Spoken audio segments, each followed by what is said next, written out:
Hi guys. ఇప్పుడే చిన్న love story movie చూసా అండి. ఫ్రైడేనే చూడాలి, వేరే రీజన్స్ వల్ల ఫ్రైడే చూడలేకపోయాను. మరీ చూద్దాము బయట అవుట్ సైడ్స్లో చూద్దాం అనుకున్నాను కానీ కుదరలేదు అనమాట. సో అందుకోసం ఈరోజు థియేటర్కి వెళ్ళాను. అంటే బ్రేక్ ఈవెన్ 2 daysలోనే అయిపోయిందని విన్నాను. నాకు అంటే వాళ్ళు ఏమన్నా చెప్తున్నారా అలా అనుకున్నాను కానీ ఈరోజు థియేటర్కి వెళ్ళాక తెలిసిందండి. థియేటర్ అయితే హౌస్ఫుల్ అయిందండి. మండే కదా, అంటే అంత ఎక్కువ ఉండదు అన్నమాట క్రౌడ్ మామూలుగా, అంటే వర్కింగ్ డేస్ కాబట్టి.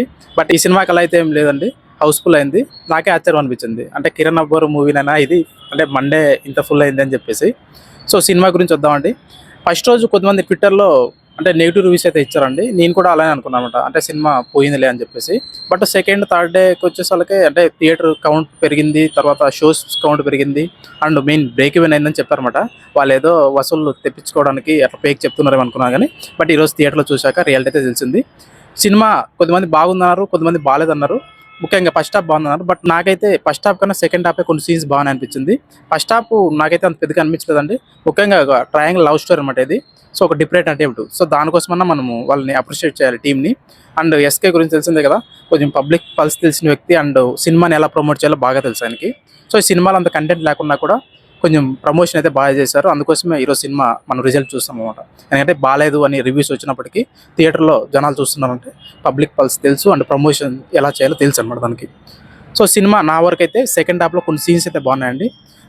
హీరో ఒక అబ్బాయిని కాపాడాడు, వాళ్ళ ఫ్యామిలీని కలిసే సీన్ కానీ, తర్వాత థియేటర్ సీన్ కానీ, తర్వాత హీరోయిన్ కాపాడే సీన్ కానీ, అంటే అప్పుడే రియలైజ్ అవుతారు అనమాట హీరో.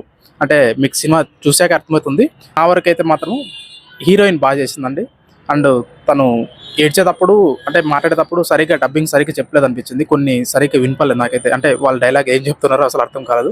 అండ్ హీరో ఇంతకుముందు సినిమాలతో పోల్చుకుంటే ఇంప్రూవ్మెంట్ అయితే కనిపిస్తుంది కానీ బట్ హీరోయిన్ బాగా డామినేట్ చేసింది అనిపించింది. అండ్ తను కొంచెం పర్సనాలిటీ కూడా పెరిగాడు అనిపించింది హీరో అయితే.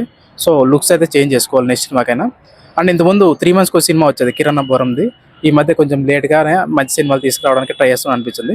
సో తను ఇంకో మంచి సినిమాలు తీయాలని కోరుకుంటున్నాను. అండ్ హీరోయిన్కి అయితే ఖచ్చితంగా అప్రిషియేట్ చేయాలండి, ఎందుకంటే ఆ రోల్ బాగా చేసిన తర్వాత. అండ్ హీరోయిన్ తర్వాత ఇంకా చెప్పుకునే అంత స్కోప్ అయితే ఎవరికి లేదు. మ్యూజిక్ కూడా అంత పెద్దగా గొప్పగా అనిపించలేదు. బీజిఎం కొంచెం మేల్ అనిపించింది మణి శర్మ కాబట్టి, పాటలు అంత గొప్పగా అయితే అనిపించలేదండి. సో ఇదండి చెన్నై లవ్ స్టోరీ గురించి నా అభిప్రాయం. ఒకవేళ మీరు ఇప్పటికే చూసింటే మీకు ఎలా అనిపించిందో కామెంట్స్లో తెలియజేయండి. Thanks for watching. జై హింద్.